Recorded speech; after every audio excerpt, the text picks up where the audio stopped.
All right. Welcome back to the Path Forward. A little bit different format today. We have our co-host from episode 1, Pasquale Angelucci, is finally back with us. Are you there, Pasquale? Sir, yes, sir. Reporting All for duty. right. All right. I love it. Beautiful. And reporting for duty. Ding. And we are very, very excited today to have author of a new book, dear friend, and just some incredible content, Brian Kirby-White. Brian, are you there? I'm here, guys. I'm here. All right. We are together. We had a little bit of technical difficulty, to be honest, friends and fans, and we're back. And we're going to do this time and knock it out for you. And I really, really appreciate the perseverance from Brian and Pasquale. And I'm sure I know a little bit about the journey to get to this book, The Leadership Space, that is on Amazon now. You can find it on Amazon. And we are going to put some links on the website so that you can pick up the book directly. I read, as Brian describes, there's kind of an executive summary in reading the first 2 chapters, the forward and the intro, and really powerful stuff being set up already. I'm just so impressed by what you've outlined and all the work that you've done and everything that you're bringing and synthesizing together, Brian. It's a lot of work that's been important to me in my life. And I think you're really putting it in a very practical and approachable context inside of business, inside of the business world. Tell us a little bit about, yourself and how you got to this point of writing the book and why you created it. Yeah, sure. So, my background, I'm an attorney, and I've been a teacher. I've been a professor at a college for like the last 20 years. And teaching is just my passion, man. Like I love to teach. I really do. And the reason I love it is I'm a student myself. Like I'm a student of life, like I always wanted to understand the deep truths of the universe, like to the best of my ability. Like how much can humans understand? I don't know, but I want to try, and this book came from 30 years ago. I'll tell you the story that's in the introduction, and let me take a moment to frame it. Can I frame it real quick for the audience? Please. Let me frame it. Okay. So the best way I think to look at this is the leadership space is what I'm basically doing is I'm taking the world of personal development and connecting it to the world of organizational leadership. Okay. Connecting 2 worlds, because the world of personal development is about elevating your mindset, your emotional environment, your whole state of consciousness, what I call your space, right? But then it's like, well, how does that impact my team? How does it affect my team? And I show through research and multiple principles and tons of stories, all true, by the way, how a leader's inner world has a direct impact on their team's performance, let alone their team's emotional state and their well-being. Real quickly, I'll say Daniel Goleman, famous. I hope to meet him someday, by the way. I can't wait to meet that guy. Yeah. Famous author who wrote Emotion. Yeah. I want to meet you, Daniel. He wrote a book called Emotional Intelligence many years ago, and that concept has blown up. He did some subsequent work, connecting emotional intelligence to leadership called Primal Leadership. This was about 2008, I think, some time back. And multiple articles in Harvard Business Review, one of which I pulled from significantly, which basically he said that a leader's mood can have up to a 30% impact on their team's performance. Okay. I mean, that's huge. Like if you're running $100 million company, your mood walking in the office every day can have a $30 million impact, pro or con. Yeah. Yeah. Well, and I think that like we say mood so easily, but even in the beginning of the book, you really start talking about mindset and what mindset is, and give us, just because you're giving us this context, help us understand, a little bit. What was so incredible to me is just thinking about, there's great evidence in like what you said, but I intuitively know exactly what you're talking about. That's right. That's right. You intuitively know it because this is human experience. Human experience is that we feel each other's vibes. Like, I Mhm. actually went to great lengths to make this book connect to science, even though we can intuitively know everything I'm saying is known in human experience, and it Mhm. also could connect to spiritual reality too.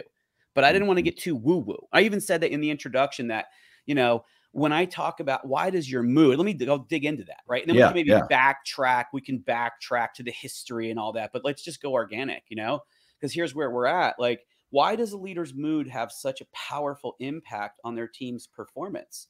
And I'll tell you exactly why in chapter 7 is that there's this principle in the universe called resonance. And I'll tell you the experiment. Then I got a great story for you, but you jump in. Yeah. Check it out. Principle of resonance. What is it? Well, if you take two tuning forks, right? Like, a tuning fork to tune a musical instrument, you take one in a hand and one in another hand, and you hit one of them, so it's vibrating, but you don't hit the other one. In a short period of time, the one that wasn't struck will start to vibrate at the exact same frequency as the one that was struck. Mhm. Why does that happen? Because of the principle of resonance. Okay. Mhm. Now, this is mind blowing. This blew my mind when I discovered it. Okay. This is why a leader's mood has such a powerful impact on the team. Okay. Our brains have 3 layers. Okay. Our Mhm. brains have a rep layer, which is on the bottom, a monkey layer, which is in the middle, and a human layer, which is at the top. Okay. The reptile layer is instinct, fight, flight, freeze. Instinct. Okay. The monkey layer is emotions. How do I feel? What's the mood? What's the vibe? What's the buzz? What am I feeling? Should I react? Is there a danger? Is this good? Am I attracted? Motions. Emotional intelligence is in that middle layer. Okay. The top layer is thought, logic, cognition, human abstract thinking. Okay. Leadership happens in the middle brain. Mm. Hmm. Leadership happens in the middle brain. That's why leadership and emotional intelligence go together. Hmm. It's not what you're doing that matters, it's who you're being that matters. That's it. Does that make sense? Oh, that's the part I get. It's not what you're doing, it's who you're being. And I think a lot of us, anyone who's read a variety of books or done some self-development starts to understand that idea. But you're putting it in a really crystal clear way to me about mindset as being this space and this Yeah. space that you create. And I think another example you use really early on that may connect to that chapter 7, theory of resonance is our what are our mirror Yes. neurotransmitters? Yes. Mirror What is neurons. mirror neurons?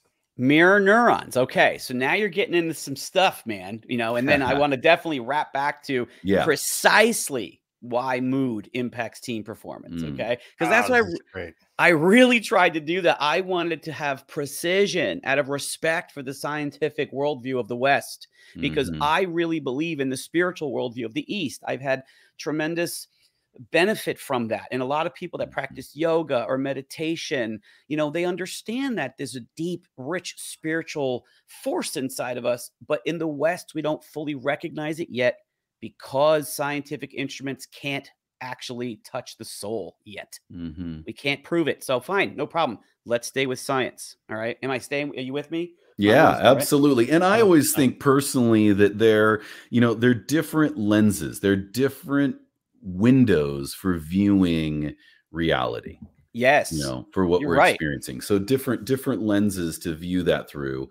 And I think that science window does help people, early on in a conversation like this, really get some footholds I and agree. stick with us. I agree, because we have to be grounded to reality. So let's talk mirror neurons. And there's this great experiment that was, you can find this on YouTube. There's many different ways that this experiment went, but one of them, which I quote in the book, is an experiment that scientists were doing on a monkey, or a chimpanzee. I actually call it a chimpanzee in the story because I wanted to make it a little easier for people to visualize. Okay, Mhm. but I think in the actual it was a monkey, but I'm going to Mhm. say chimpanzee because it's just easier to see it. Because a chimpanzee is a specific kind of animal. So they Mhm. had a chimpanzee set up to an MRI brain resonance machine, like watching its brainwave patterns, right? And it's eating a banana. And so Mhm. they're capturing, like, it's going, the brainwaves. And then they say, okay, well, we got the brainwaves. And they left the room and they went to a second room and they're watching the second chimpanzee eating a banana, right? Yeah. And the chimpanzee that's eating the banana, that's brainwaves are going, boop, boop, boop, boop, whatever the sound is, I don't know. And so, but then they see, yeah, exactly. There's that visual of the tuning forks. Mm. What they discovered is they forgot to unhook the first chimpanzee. And so Hmm. as they're watching the second chimpanzee eat the banana, they're getting a reading from the first chimpanzee who they forgot to unhook his brainwave machine. And they're watching that the brainwaves of the first chimpanzee that's not eating are identical to the second chimpanzee that is eating. My Mirror God. neurons. The first chimpanzee's watching the second one eat and is having a direct vicarious experience and is Mm. registering in its own brain pattern the precise neural chemistry or whatever it is that you want to call it, the exact same experience in both animals. They Mm. were actually mirroring each other, even though only one was eating. Mm. Beautiful. And I think you said that as oftentimes a lot of great discoveries in a laboratory was accidental, like you said, right? They Yeah, forgot essentially to unhook the first monkey. that's right. That's And exactly right. I have to say it's not often that I start writing in the margins of a book right away. And even just reading in chapter 1, and when we're talking about this really profoundly connected to me. It made so much sense that we do, we're directly impacted, particularly by our leaders and those we look to for leadership or at our jobs, people in management, any team, anything that we're a part of, that their space and their mindset in that way, like you said, their mood, this really does impact our performance and what we're willing to give. And it made me think in a funny way when you talked about that example of the chimpanzees, our primate ancestors. Mhm, I thought, one area that I love to investigate is what's considered the missing link, in mhm, our intelligence, how we jumped from primates, and that there were a variety of different actually races of human beings that we mhm, know or we call as Neanderthal and Homo sapiens, and Homo mhm, sapiens just took over, right? I mean, over some period of time.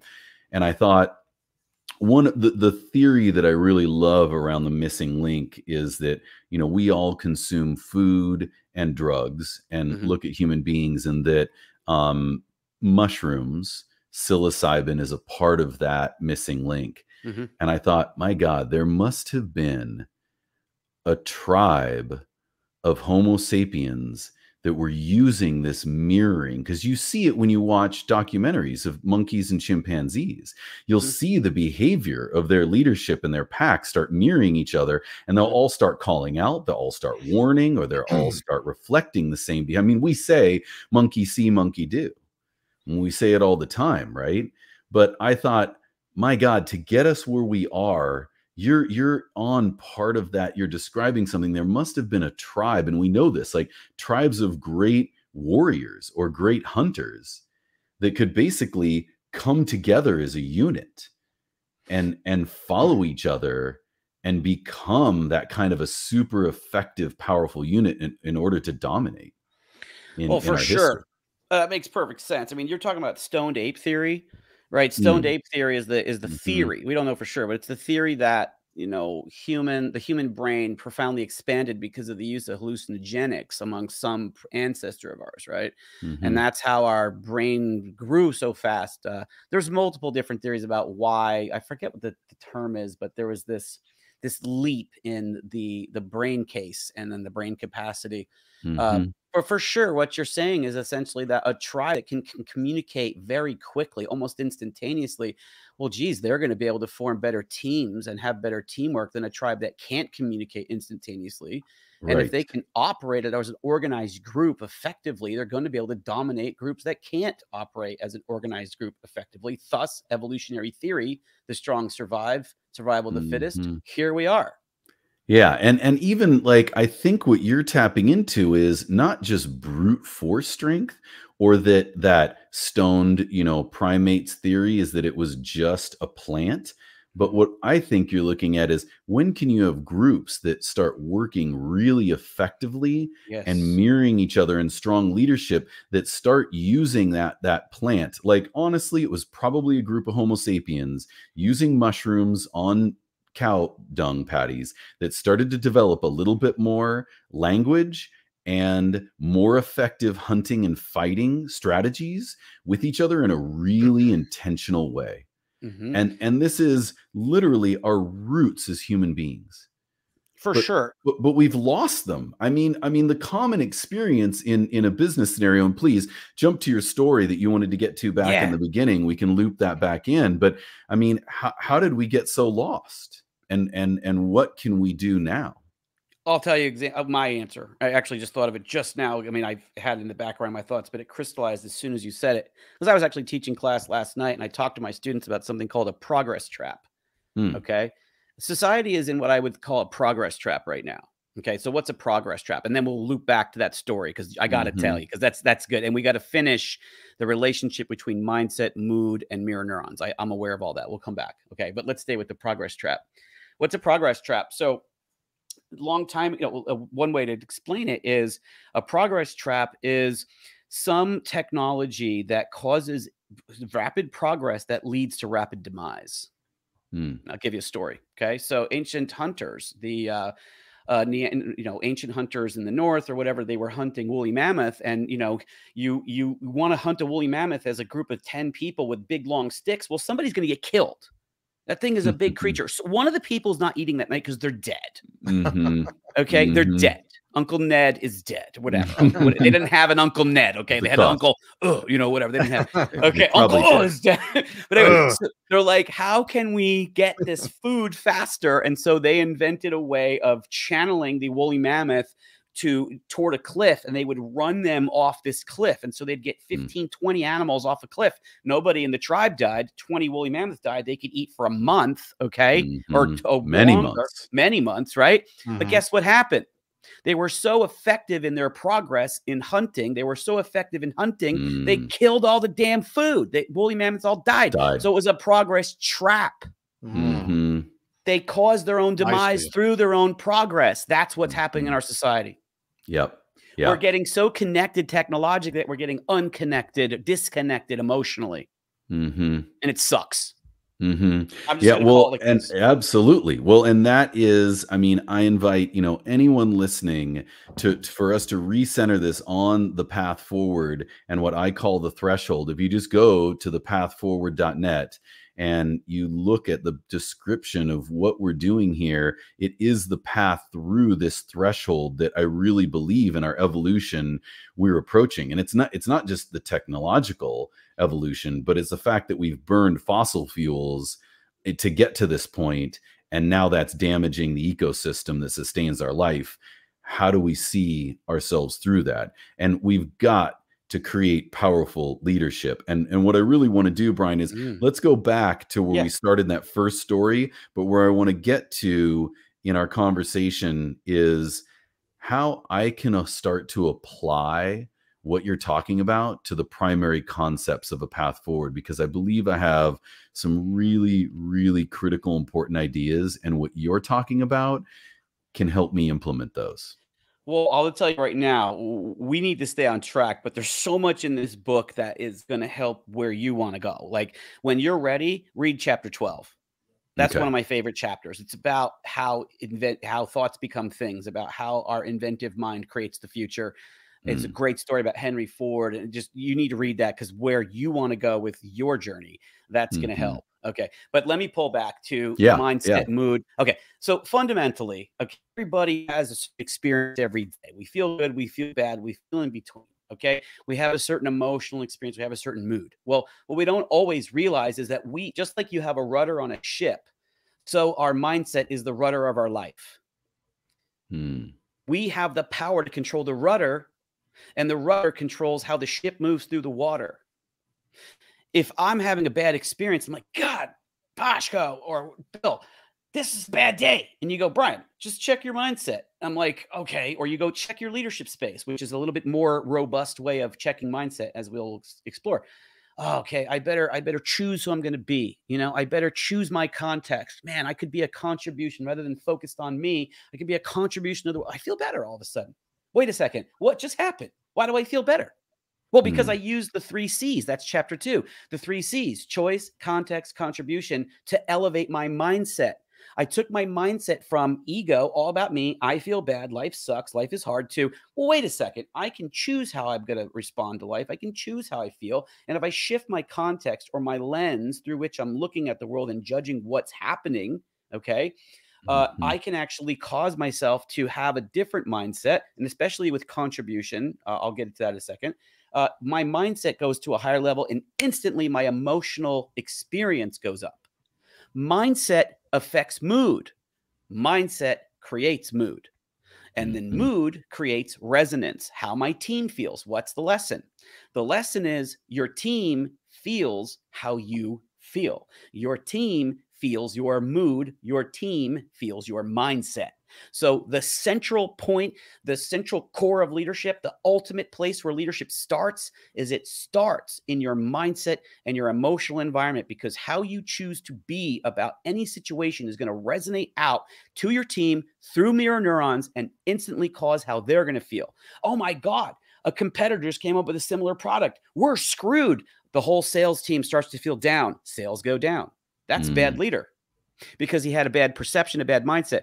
Same situation. Oh my God, there's a new product out. It's the same as ours. Leader goes, they followed us. We must be doing something right. Guys, keep selling. You know what? Let's double down on customer service. Let's have people feel so great about being with the thought leader who thought of the product first, and let's take good care of them. Different leader, different mood, different energy, different sales experience, different customer experience, more money for the company. Yep. That's pretty practical. Yeah, absolutely. Absolutely practical. Yeah, absolutely. And I think you know, there's some of that example in the first chapter as well, some of that story. And it talks about, you know, that other take by a leader being like, hey, if someone's copying us, let's take that as a compliment. Yes. We're the originators. We were the first to market. Sure, somebody else is coming along and competing, but we need to double down on taking care of our existing clients. How are our clients doing? What is it that they need? And maybe even reminding the marketplace, we're the original. There you go. Yeah, and that is all happening in a momentary decision of the leader at their desk with their coffee on Monday morning. How am I going to be with my team about this situation? That's what the leadership space is about. It's about taking command of your inner world, your mindset, and your emotional environment, so that you, as the leader, are in control of the energy that you're putting out to your team, which is happening subconsciously. Yeah. Whether you like it or not. Okay, now the story. You ready? Please. Great. Ready. This is a great story. I love this story. Okay. This is chapter 7. This is chapter 7. There's many stories. They're all true, but this is a good one from chapter 7. So a student came to me, you know, many years ago. I was teaching this material, and she'd come to me, and she was kind of in a bad mood. She'd been working for the same company for about 17 years. Right. And she went through the recession of 2008, 2009. All her staff were laid off, and she got more and more work, you know, heaped upon her. She's doing like 4 people's jobs, and she's just kind of tired and burnt out and a little bit resentful.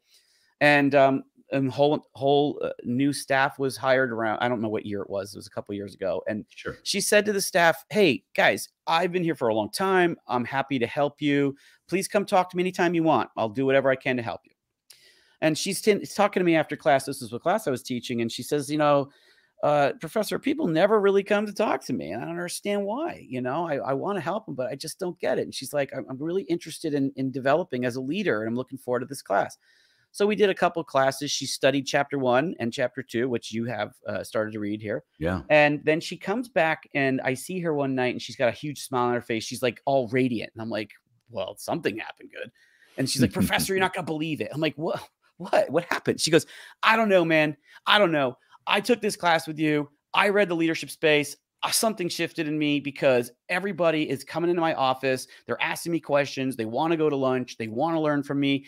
I'm having a great time and people are really growing around me. And I feel like I'm a good leader. I'm like, that's amazing. She's like, I'm like, what do you think changed? She says, I shifted my leadership space. I'm like, what? Like, what happened? And so we went to talk about that. Posh, do you want to say something? I feel like maybe you want to say something there, or you want me to roll a little bit? No, you're good, brother. Okay. So I asked her, I'm like, what happened? And as she was sharing with me, because I've written this stuff, I saw in my mind's eye the gears of change that happened in her. Okay. Mm. And here's what I saw, right? So she was approaching the company from a very negative attitude, a negative mindset. She was pissed that she had all this work and she wasn't getting a raise and it was just not good. So what was basically happening was, even though she was saying to people, hey, come talk to me with her words, that's what she was doing. What she was saying to people with her mirror neurons, with her mood, with her energy, with her vibration, with her being, the way she was being. Yes, sir. With her being was, don't you dare come talk to me. I don't even want to be here. I don't want to deal with it. Don't. Okay. So while on the surface, in the world that we can see with our eyes, she had her door open. Underneath in the subconscious that we don't see with our eyes, the door was closed. Amazing. What a great distinction. I pulled up this this illustration from the book, the stoplight technique. You know. Yeah, so this is exactly what my student did, which I was so impressed with her accomplishment, and it was a powerful accomplishment. Here's what she did. She applied the 3 C's to her situation. She said, okay, I can choose who I'm going to be about this. And what she saw, and choice is about, look, it's choose to be self-aware, observe. What are you observing? You're observing your mindset, the filter, the way you're taking the world in, the way you're judging it, the way you're telling yourself stories about things, the point of view you're coming from. Like, she was basically judging that her company was not respecting her, they weren't appreciating her, and they were using her, and she was resentful. So she was operating from resentment when she said, come talk to me, but she's feeling, don't you do it. Okay. A typical situation these days, right? I mean, we've seen all of this employment fall off and struggle for employees. I think there are many people who are listening that could resonate with that. You know, Bill, it's such a good point. I was actually talking to my dad about all this, and he reminded me, you know, one of the reasons this book and these tools are so practical for today is when you do what this leader did, which I'm about to fully distinguish for you guys, you will keep staff. You will solve the churn problem. People want to work with someone who has a powerful leadership space because they make them feel good at a subconscious human level because they're putting out a positive energy. And they're doing it through contribution. So back to the story, right? So what this person did, what this leader did was she said, look, I see what's going on. I feel resentful, but I can choose who I'm going to be. I can upgrade my inner state of mind. Okay. But how do I do it? I have to shift my context, right? I have to shift how I see the situation. My current context is, they only kept me on staff because they know I do good work, even if I don't get paid enough, and they're just going to lump more work on me, and they're using me, and I'm resentful. That's her current context, the way she's looking at it. But if she shifts it, she's like, well, wait a second. Maybe they kept me on staff because they actually see the value in my work, and maybe I'm actually a really smart person who has a lot to give and who's very capable and who's really worthy. And like, I'm the one that got to keep my job for the last 8 or 10 years while everyone else was trying to figure it out. I had that blessing. Whoa, that's who I am. I'm valuable. Yeah. And she's like, you know what? I'm going to make other people valuable. The third point, contribution, choice, context, contribution. She's like, you know what? I'm going to be a contribution to this staff. I'm going to be a contribution to this company. I'm going in there and I'm going to make a difference for them. And she meant it at an energetic level. She shifted her mindset. She shifted her emotional environment. She shifted who she was being. And everybody picked up on it subconsciously through mirror neurons. This person wants me to win. This person wants me to succeed. This person's valuable to me. I'm going to talk to her. I'm going in that office. And that's what happened. She shifted everything. And so the resonance of who she was being, the mirror neurons, the connection is rooted in her choice to shift her context, to be a contribution. That's the leadership space. I love it. Amazing, man. It's like mathematically, it was not possible before that shift. She literally, there was no space. She did not have the space for those other coworkers to come and talk to her because she hadn't created that space. And this is I got the light bulb, you know, and it's funny because, you know, reading your book, little light bulbs like just click on, you know, and recently I had that light bulb that without creating that space in one's life for whatever the heck you want to transform, it's not going to happen. It cannot happen because the space does not exist. Boom. Yeah. And the thing I love about that story also, Brian, is that this leader, this woman that was in your course, she was essentially, you know, on the surface, right? We get very caught up on what we're doing objectively, and people could be like, well, what about this? You know, what is it you're saying, mindset, or someone who's wrapping themselves around this that might not be involved in this kind of work. This leader, this woman, was saying the exact same words, essentially. That's right. She was saying in the beginning, hey, I'm available, I'm useful, I've been here, my door is open. My door's open. She was saying the same thing later, but what you're talking about is what's the difference between the result? What produced the actual results of her being a powerful contribution and building a powerful team?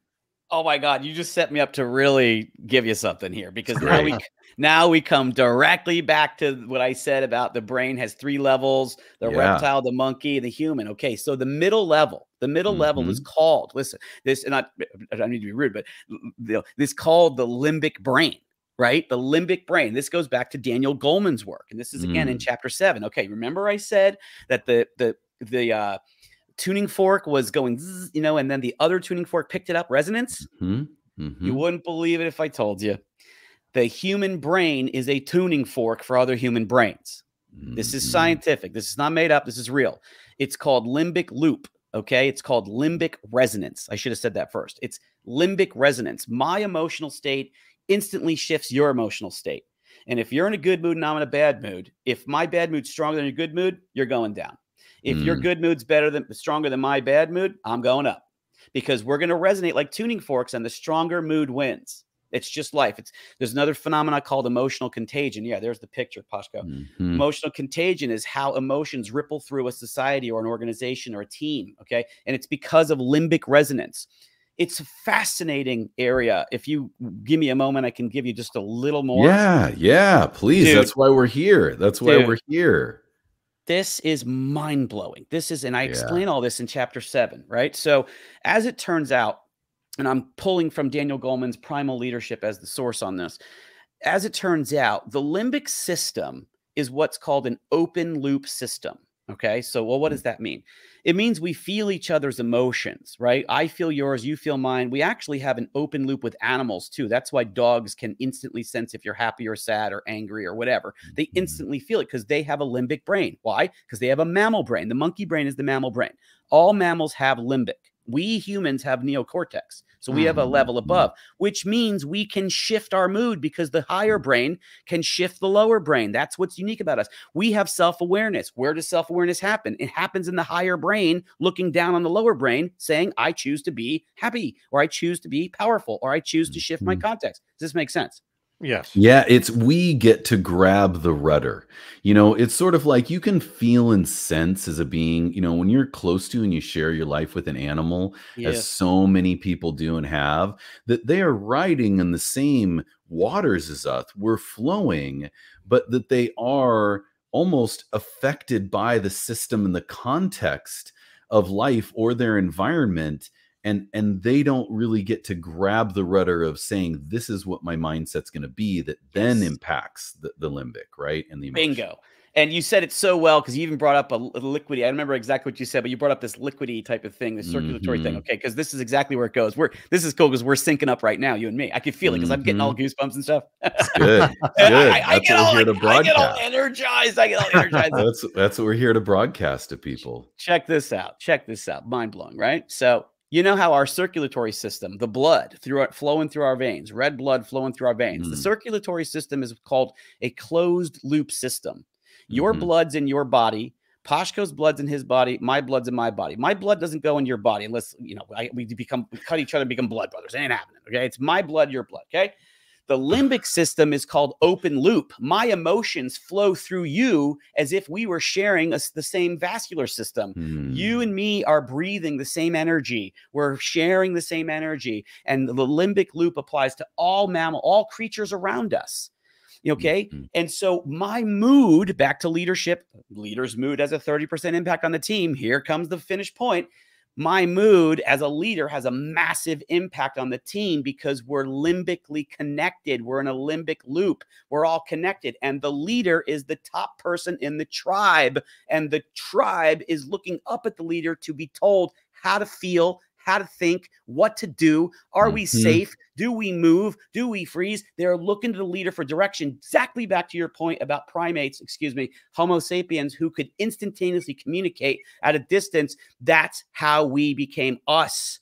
We have this limbic connection, mirror neurons, limbic resonance. And if we get a hold of it and we be responsible, personal development, then we can shift an organizational vibe, organizational leadership. What did I say before? Personal development connects to organizational leadership, the leadership space. That's what the book is about. Making the world a better place inside your organization by elevating your own mood. And that's what I want to accomplish. Yeah, I love it. I'm so lit up about it also, Brian. And I think that the thing that, occurred to me and that you just addressed when we were talking again about resonance earlier is it almost feels like when you're in an organization that the leaders of your organization or even your manager, there's like a multiplier to your resonance with them, right? Because we all naturally look to them. That's what we're supposed to do. We're supposed to look at our leader or our manager or the CEO, right? And we believe in our culture. We know that so well. That's what we're supposed to do. We believe that compensation follows that. Yep. It's okay that my manager or my general manager or a director or the CEO makes 10 times, 50 times, 100 times what I make every single hour. Yeah.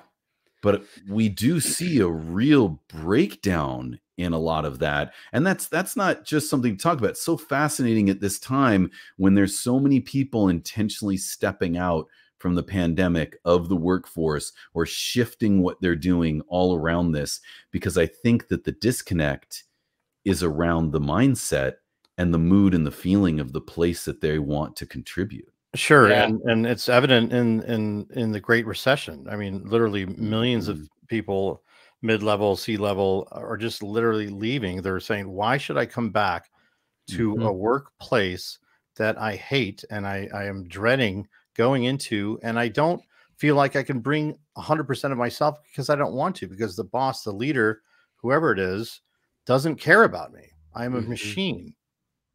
Yeah. That's so it, Pashko. And that actually takes me back to why I even wrote this thing in the first place. Please. Dude, I mean, I've been teaching 20 years and I just love teaching. I get to teach adult students, in the MBA program, or they're finishing their undergrad. So I'm teaching people that are, probably 22, 25 to 60 years old, So I'm having the opportunity to talk to people that are out there in the world having real experiences. And so we do a case study, we do a point on something, and they can share so much knowledge from their own life. And I learn from them. Like I learned so much from them, I acknowledged my students at the beginning of the book and I told them, look, your feedback, your minds, the interaction I get to have with you, that's the machinery that makes everything about whatever works about my teaching. It comes through them. And I mean it because, like I said, I'm here to learn too, but you guys are getting into the what is it called? The Great Resignation, I guess it's called, where people are all quitting because they're not treated well. And I've been seeing this for years. And what's been in my heart, honestly, is I really do want people to get treated better at work. I really do. I want people to feel good. I want them to have meaning and purpose. I want the boss or the leader to change the context from, look, I'm the boss, you're the employee, I control you, you have to do what I say. That's an old context. It comes out of the Industrial Revolution when human beings were converted into machinery. And it all goes back to management science, where this guy named Henry Taylor started to do these time motion studies to figure out how could we get human beings to move their arms and hands in the most efficient way so we can get the most bricks made in an hour. And they stopped thinking about a human as a human and turned a human into a machine. Yep. That's how we got here, and it sucks. Excuse my language, but it just does. Okay.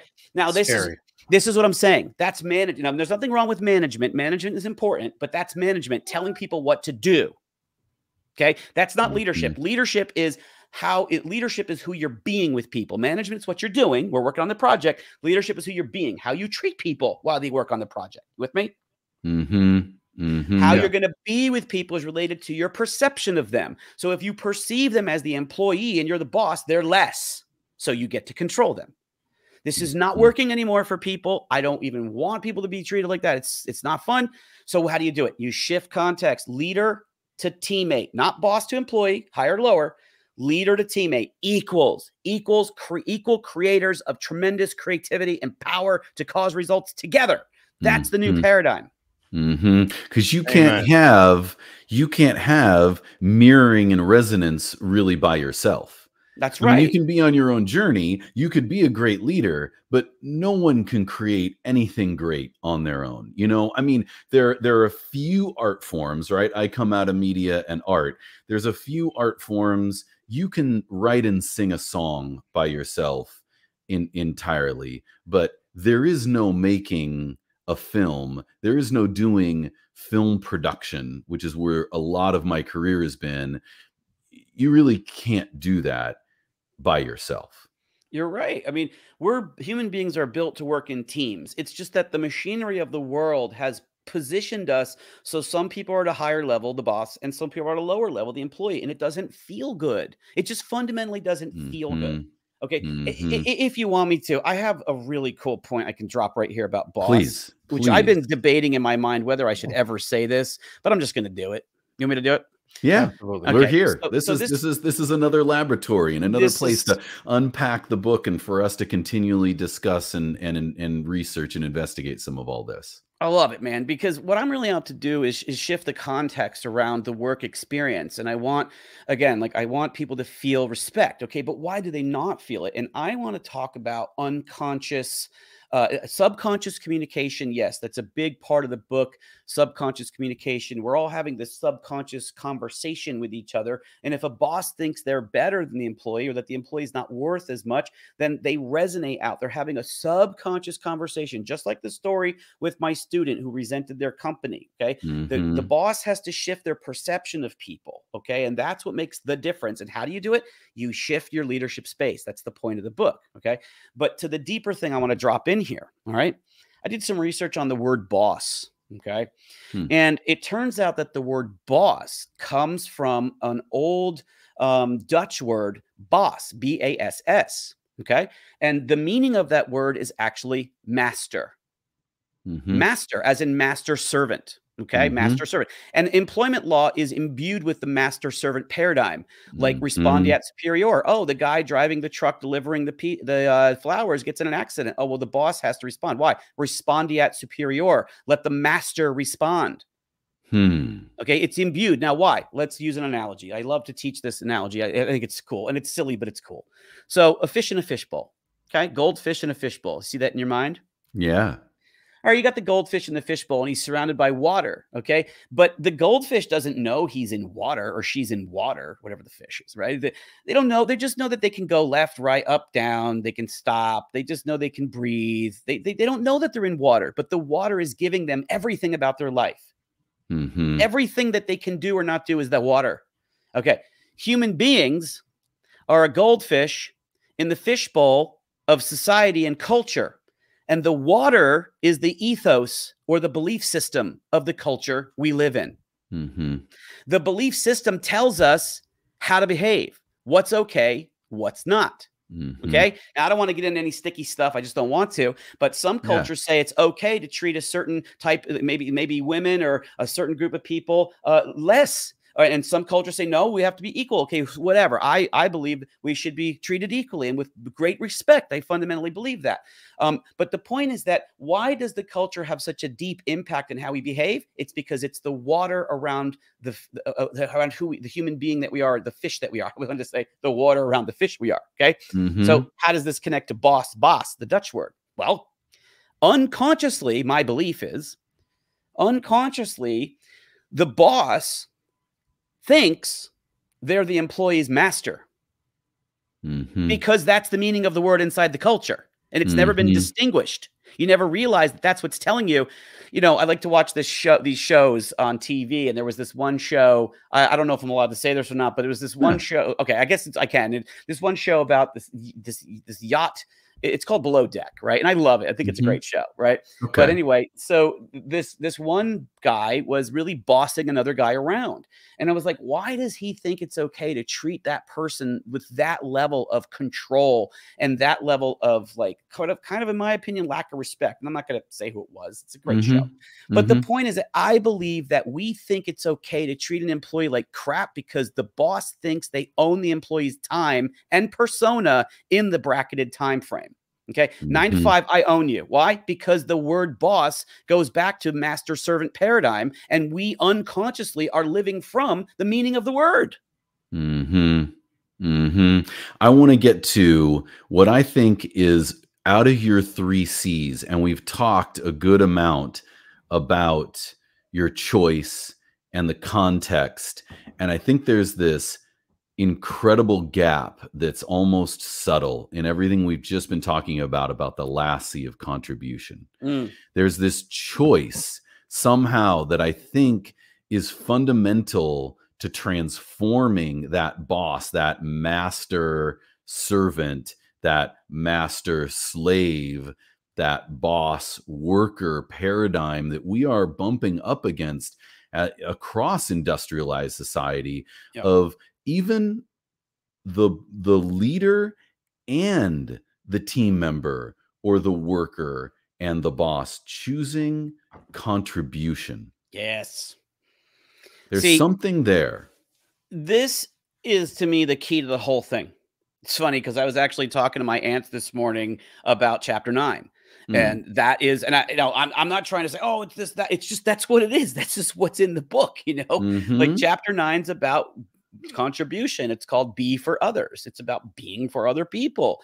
And this is the thing I think is the most powerful, and it's the most moving, right? And Pashko, maybe you want to share a story, because I actually have some things in there about Pashko, and because we were working together over the last few years, soundboarding together, and has been there for me to soundboard the distillation of these concepts, because it took a lot of time to distill it all to make it understandable, you know, and make it easy to read.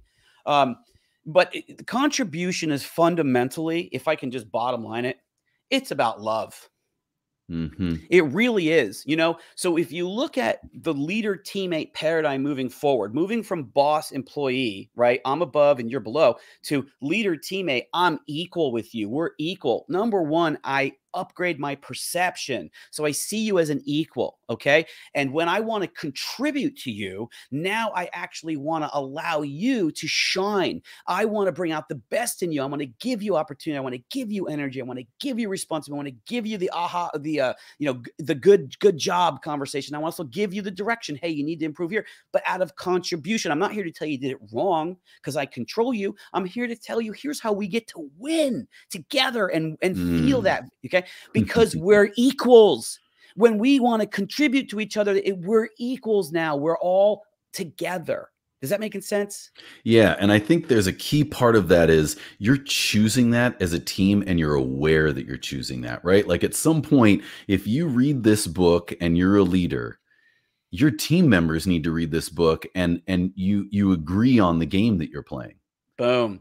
Yes. And if we start to live from contribution, your mindset instantly goes to a higher place instantly. And that's where Pashko, you can come in a second if you want to share. Your mindset goes up, your mood goes up, your resonance goes up, your mirror neurons are blasting out positivity and creativity. And that's where all the new value comes from. If we're going to create value as a team, if we're going to perform together, we have to trust each other. We have to want to work together. We have to want to open up. And that's only going to happen when we actually feel good, like we feel valued. And contribution is the fastest pathway there because it's an authentic way of being. I want to contribute to you. Now, I feel that way right now. Like as I'm being here, I want to be a contribution to this podcast and to our group right now because it feels good and it actually brings out the best in me, right? And I bring out the best in you. I guess I'll leave it there. The only other thing I wanted to say, and then Posh, you should share. The only other thing I wanted to say is that the thing that's the most moving, and that even brings me back to my students and why I wanted to write this is, I think we have put love in the private domain, and love is the most powerful force in the world. It's the most valuable thing in the world. I mean, it's the only thing that matters at the end of life, at the end of time, at the end of it's the love. Okay. But we don't let love be a part of the professional domain. We don't let love be a part of the business domain. And the truth is, in my opinion, this is fundamentally the new direction of society and of business and of the world, is we need to allow love to flow through all the spaces that we inhabit as people. But how? Well, Viktor Frankl said it best, and I'll let people read it. I'm not going to go into it right now. I'll let people read this because this is something they should get. Okay. Viktor Frankl, he said that love is best expressed as an act of service to others, to be for others. And when you step into contribution, what I call contribution consciousness, that I actually want you to win as part of my intention as a person, as a leader, then I bring love into the space between us. And love has magic in it. Love has power. Love has value. Love is everything. And from love, all the abundance of being a human being comes. And that's what chapter 9 is about. And that's what I want to give people, is that experience of actually feeling good, no matter what situation they're in, because they have the tools to elevate their state of consciousness, to elevate the people around them. Well said, Brian. And that's like in my own personal life. And, you know, I've been an entrepreneur pretty much since I was a kid, family business, etc., jewelry store. I still have the Post-it note that I wrote what you told me. We had a conversation, Brian and I, 3-4 years ago, and I was complaining about not having enough jewelry sales. I was complaining about not having enough money, enough customers, enough this, enough. Total victim mindset, total autopilot, not in control. And so he said, "Hey man, just, you know, can I give you some coaching?" I said, "Sure, man. Love constructive criticism." So Brian says, "Do me a favor." And I wrote this down. I still have it. Try and just shift your energy, your focus from yourself to others. And then he told me that phrase, contribution consciousness. And it took a while to kind of unlearn, but literally it's as if, like, if you're looking at the movement of a clock or a watch and all the gears are in synchronicity, you know, like, the gears of my brain, of my consciousness, of my mindset actually changed over the course of the last few years. And it's still an everyday struggle, right? Because as an entrepreneur, you have a different set of stress, you know, as opposed to someone who has a 9-to-5. You know, I know my paycheck is coming, it's this amount, blah, blah, blah. And you base your life on that autopilot, like, okay, this money's coming in, the bills are taken care of. As an entrepreneur, like, you have to create consciously your income.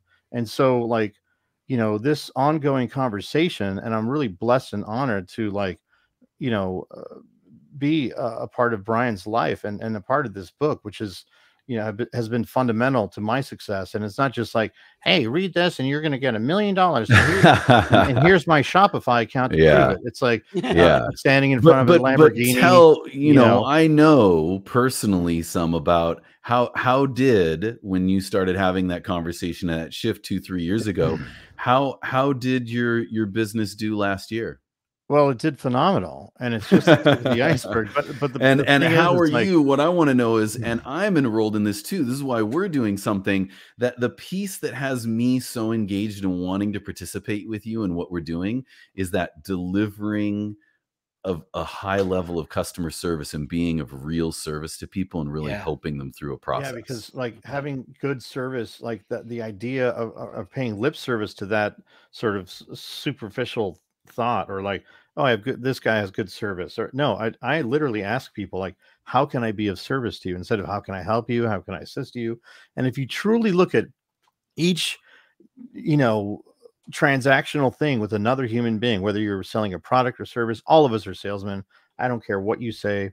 You know, kids are the best salesmen, by the way. They always get what they want. But the point is you know, like, if you are truly in service to that other human being, then a whole other conversation opens up where it would have never opened up before. And the money, the transaction, the amount that they spend, everything else becomes like just part of the flow. It's amazing. I want to share with you guys a personal story as we're moving to our last part, that You know, I mentioned in the first episode, we're talking about shifting context and really connecting. And I think the example of your experience, Pashko, and your business, and how I'm so engaged and interested in what it is that you're doing and being a contribution. And I just, during our conversation, I thought about context and, you know, the dramatic part of my recent life. About 5-6 years ago, I actually went to federal prison. Oh, wow. So I went to a federal prison camp, which you might not know, for a set of real estate transactions and a really interesting story that I will unfurl here on the show and in other places in my life, that I get to learn a lot about how our economic and monetary system worked, where there's a lot of speculation around all of that, and our central banking system. And it was a real education, but the fallout from that was that I did have a tax evasion conviction, and I went to a federal prison camp for 16 months. And I had never been locked up or been in a cell before in my life. I had never been, you know, I'd gotten speeding tickets. And, you know, I was able to really focus on what life actually is, what's the essence of life, and what the heck am I doing here? And what's my purpose? And there was a very stark contrast between each person's shifting of context in that situation, because I did get to focus on meditation and read a lot of books, and there was a small but powerful spiritual community, or a few of them, they got to participate in. But you can't, what I always tell people in this story is, you can't fake the funk. You know, you can say I'm doing yoga and I'm meditating and I'm doing all this stuff, and you might feel great for a week or two, and then you'll break down again. And you break down almost every week or every 2 weeks, or what you're doing, the rubber meets the road, because you're on a collect phone call that you have to stand in line for and talk to your partner and my then 2-year-old daughter, who I was completely separated from. And you choose whether you shift your context or not. Yeah. Am I going to be miserable? Am I going to hate the guards, are just called cops? Am I going to say, screw you to the cops, and stand in line for as many pills as I can get out of the medical center and numb myself and sit literally in a metal bunk and be a warehoused, racked human being and be angry? Or am I going to use whatever I have, no matter how hard it is, to keep coming back to shifting my context to figure out why I'm here and what white life is really about? And I developed, and a number of people I was with developed, this profound sense of gratitude that still sticks with me 6 years later.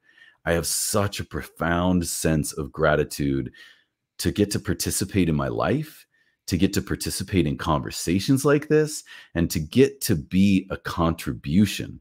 And it all is, when you lose everything, including the shirt on your back,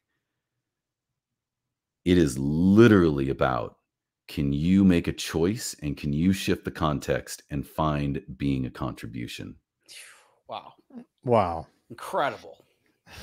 I'm telling you, man, you don't have anything else, and you can come to those 3 C's, or your version of them, and take action around them or not. And that is the bare bones of our experience. And out of that, what I really, in part, you know, had been creating for years was, what are the most important concepts or ideas in my journey? Because I've had a much bigger journey than that. You know, I mentioned in the first episode that that's a dramatic point in my life, but I've also been allowed into I have the most privilege of any person, and as most of us in the world, but the demographic, I've had lunch with Bill Gates and dinner with Warren Buffett. Wow. I've had any door open for me. I worked at Microsoft and Xbox for 6.5 years. And you know, there's not a corporate space that I don't feel comfortable in. There's not a level of, you know, relating to and working with people that have the term vice president, right? Or president or CEO or director of really big and established brands and entertainment studios that I've gotten the opportunity in my life to work with. And I'm not special because of that. There's plenty of people that do that. But in that journey, I've found these most 5 fundamental concepts that are about democracy in our workplace, which is related to what we're talking about, really transforming climate change and a solution around that, that's biochar, that we've done an episode about, how we transform our politics, the laws that you vote for, and sortition, which is having people in roles, in leadership roles, and in our government by random selection or sortition. Hypochlorous acid, counterbalance to viruses and bacteria in our life, that's a nature's balance again, which is something we're talking about. And something that, you know, my day-to-day life is really about, is about our personal data and how we can pay for content in new ways, and the development of contextual advertising and consumer dashboards. And these ideas are each really dense to be unpacked. But I know in my journey, I want to keep reading your book and keep working with you, Brian, because these are the most important concepts that I think can help us in our path forward in humanity. And I'm committed to practicing what you're teaching and causing a mindset in a conversation like this and in a broadcast that's going to actually have people be attracted to them and impact them. Yeah. And I'm trying to figure out how to do that. I think you're going to do it. I mean, it seems to me you're going to do it. What a great story, and what a great place to come from. I mean, there's a level of motivation and intentionality in who you're being, and where you're coming from that is unstoppable. You've already been there. You've already been to the place where you had to find the power of a human being. You already did it, and now you're launching from there. You're unstoppable. It's just a matter of what you want to do. That's how I feel, you know. And I couldn't have said it. I literally couldn't have said it better when you shared your story about being in the federal prison camp and then having to choose the way you were going to look at life, choose your context, and find contribution. I mean, how could you say it better than that? That's incredible. That literally what you're saying is that you discovered for yourself. As I said, these are not my ideas. These are the principle. These are the wisdom of the ages. These are the ancient principles of how do we find power as a human. I just pulled it all together, synthesized it, and strung it together with stories so people could really wrap their mind around it and eat it like food. Okay. And that is the 3 principles. The cover says the leadership space, 3 principles to elevate your team, your success, and your satisfaction. And those are the 3 principles: choice, context, contribution. The principles you discovered for yourself as the ultimate power that we have. Even when we're naked, we have nothing. We still have that, and it's the source of all power. That's all I have to say. I love it. Well, there's one more. If we have a little bit more time, I'm really compelled to talk about small plug, Bill. Yeah, all of our listeners and viewers, go to Amazon and type in The Leadership Space. The book is now live. You can get it as an ebook, a Kindle, or a soft cover. The Audible is coming out in a few months. Get it. Don't waste your time. Yeah, well, I you know, for someone like myself who, as you said, has discovered some of these ideas, and Pashko said it earlier, you know, you have to keep practicing. Somehow we have this concept in you know, our society that, oh, if you learn something, then you have it. But development and these practices is just like the way that our bodies work. It is all a part of a natural system. we don't think you get 6-pack abs and then you have them.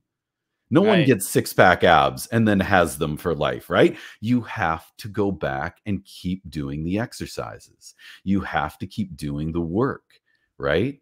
And it is the same thing here. I didn't have the, my story wasn't connected until I started reading your book to these 3 C's, and it makes it, like you said, consumable, edible. It makes it a set of tools that you can pick up and you can use the tools. Yes. What did I say at the beginning? It's a hero's journey and a how-to manual. So here we are at the end of the podcast, and we've discovered the how-to manual. It's the tools. But the hero's journey is, get me in, Brian. Get me into that inner space, because you got to move through some stuff. I mean, let's be honest, okay? And I say it in chapter 3. You're going to sometimes move through some spaces that are uncomfortable because you have to discover who you really are, your true self. And when you tap into your true self, you find your power. Well, Bill, where did you find your true self? You found it in a very deep, dark place. Okay. Well, I've been to some deep, dark places myself in my life in terms of my own emotional experience. I've been very down in my life, and I had to pick myself up.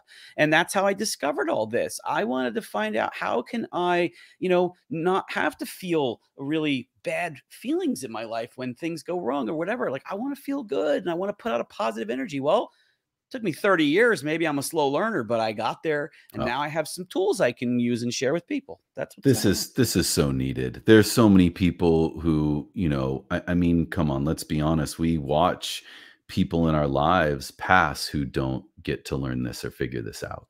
And I think it's so important to me. I really feel as a society that we are coming up. We are in this threshold. That is why, give us a pandemic and we stop down, and everyone, a large amount of people are evaluating, what am I doing this for? Yeah. Yeah. The thing is, the key is, we get to create our lives. We get to create our future. And that's actually the first sentence in the book. What is leadership? Leadership is the power to create the future. And that's what the leadership space is ultimately about, is how can you create the future that's going to satisfy you, that's going to be success for you, right? And what are the tools you can use? And it would be, it would be so cool, honestly, like you were talking about, a leader has this book and a team has this book. And I'm really, I mean, sure, of course I want to sell lots of books. I'm an author. I want to be a best-selling author. I guess I am now with Amazon. It did really well. This thing was actually #1 on Amazon. It's trending #1. It launched #1 in 7 categories of new release. I mean, I couldn't be happier. But what would make me happier is to actually see people really learn it and feel good, and to know that I made that contribution, and maybe to have people become my student in some respect, in seminars or in some way. I want to interact with people. I want to see the light in their eyes. I live for that. I mean it. And what I really love, what you always come back to, Brian, is that we can decide to be happy right now. We can. It is a choice, man. It is a choice. And that really is a choice. And it's not always an easy choice. And it is not a light switch. It doesn't happen right away. Like you said, we got to move through some things, but we as a society are moving through that. And I want to kind of end with this, and maybe it's where we can pick up again the next time, is that I feel that there's a shift also happening with automation. It comes from the computers and the internet and the efficiency of software, and what is now machine learning, and is becoming more and more robotics and more automation, is starting to replace human beings doing what you were saying, those machine-like jobs. That's right. And to me, it's so important at this point in history, and for probably a good chunk of the rest of our lives, gentlemen, human beings are not meant to sit in assembly line. That's not the purpose of a human. That's right. That is right. Now, a machine can do some of that, and we'll see what machines become with us as well. But what the purpose of a human is, what we're talking about. And it almost may not matter what your enterprise or your job is. I think a lot of us, I've stayed in jobs before because of the people. the job was good enough, and the product we were producing was good enough, to be honest, but I fell in love, and we don't say that, I cared enough about the people and wanted to keep contributing to the people that we became a team together. And I feel like you are presenting this book and these learnings about being responsible for your mindset and for your space as a leader and a team member is a key that unlocks for us what human beings are really for and what we're really capable of. And we want to contribute as great as we can contribute, but in some people's lives and in their job, it may not be some romantic picture, right, of what the contribution of your work and your company is. But if you take this key and you unlock the mindset and the teamwork and the relationship that you can have with each other, and being of a contribution just to each other, where we spend 70 to 80% of our day, and how that can lead over to where our heart really does rest, to our family. Mm-hmm. I mean, our families are teams. That's right. Sure. Absolutely. All these tools apply to family. Yeah, that's what I really hope that we can start to generate. And there's so many creators, so many people that are wanting to go this direction. I mean, there's so many of us, and this is probably the next evolution of society. As you were talking, I realized maybe the pandemic and maybe the Great Resignation is that we're decoupling from the Industrial Revolution. Exactly. We are evolving. We're evolving into the next stage of what it means to be human and what it means to have a worthwhile experience on the planet. And I would like to contribute to that. Beautiful. Well, that is the path forward. And this has just been conversation one. Nice, guys. Nice. Amazing. Great. We ready to go forward from here? Yeah, let's do it. Hell yeah. Brian, Bill, you guys are incredible. I've really enjoyed this space that we've created today together. Just absolutely amazing. Yeah, it's a great place to share from. We are going to keep coming back to the well and keep dipping in to this book and unpacking it, Brian. Let's do it. All we did was chapter 1 with little snippets, so there's plenty more. Okay, we'll keep going. Keep going. I love it. I love it, guys. And let's see, who we can impact, and others that come into this and get something out of this. There will be conversations. I'm sure we can have other folks come on, and we'll want to hear about people that pick up the book and participate in this conversation. That'd be cool. Sounds good. Yeah, it's great, you guys. Well, that is another episode of The Path Forward, and we're just grateful that you're here and that you've lent us your time and attention. Thank you for listening. Please do subscribe. Please keep participating, and go out and check out and pick up The Leadership Space by Brian Kirby White. Thanks, Bill. Take care, everyone. Until next time.